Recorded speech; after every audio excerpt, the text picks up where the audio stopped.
ফলাফল ঘোষণা হতেই আনন্দের ঝড় পুরো কালিয়াচক জুড়ে। এবারে মাধ্যমিক পরীক্ষায় পরীক্ষার্থীদের সংখ্যা ছিল প্রায় 10 লক্ষের কাছাকাছি, প্রতিবন্ধীদের সংখ্যা প্রায় 400 জনের মতো। হাসপাতাল থেকে পরীক্ষার্থীদের সংখ্যা ছিল 400-র মতো। এবারের পরীক্ষায় বিশেষভাবে উল্লেখ, ছেলেদের থেকে মেয়ে পরীক্ষার্থীদের সংখ্যা ছিল বেশি। বিকাশ মিশনের এক ছাত্রী, সে 10ম স্থানের অধিকারিণী। আমরা তার সঙ্গে কথা বলবো। ওয়েস্ট বেঙ্গলের মধ্যে 10ম র্যাঙ্ক। ওয়েস্ট বেঙ্গল আমরা একটা হ্যাটট্রিক করলাম। আমিনা বানু, বাবা হিফজুর রহমান, আমাদের বাড়ি কালিয়াচক থানার যদুপুর অঞ্চলের মধ্যে জগদীশপুর গ্রামে। বাবা কি করেন? হ্যাঁ, বাবা পঞ্চায়েত ডিপার্টমেন্টে একটা। লেখাপড়াটা কোথায়? বিকাশ থেকে।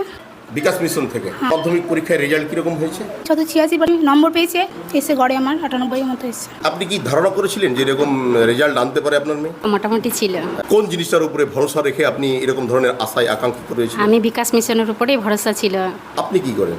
আমি আইসিডিএস হেল্পার। সবসময় একটা রিসার্চিক্যাল ওয়েতে ছেলে মেয়েকে নিয়ে সবসময় রিসার্চ করি কি করে এগোনো যায়। বিশেষজ্ঞদের সঙ্গেও সকাল থেকে একটা আলোচনা চলছিল। সচরাচর আমাদেরকে রিপোর্ট দিচ্ছে শিক্ষার হার কিন্তু মেয়েদেরই বেড়েছে। আপনার পার্শ্বেই যে আমিনা বানু, এই সম্বন্ধে আপনি কি বলবেন? আর প্রত্যেকটা সাবজেক্ট খুঁটিনাটি করে চেক করা হয়েছে এবং ওকে বিভিন্নভাবে ইন্সপায়ার করা হয়েছে। ওকে নিয়ে কাউন্সেলিং করা। লাস্টে এমনভাবে পরীক্ষা নেওয়া হয় যে আমরা ওখান থেকে বুঝতে পারি কে কীরকম র্যাঙ্ক করবে।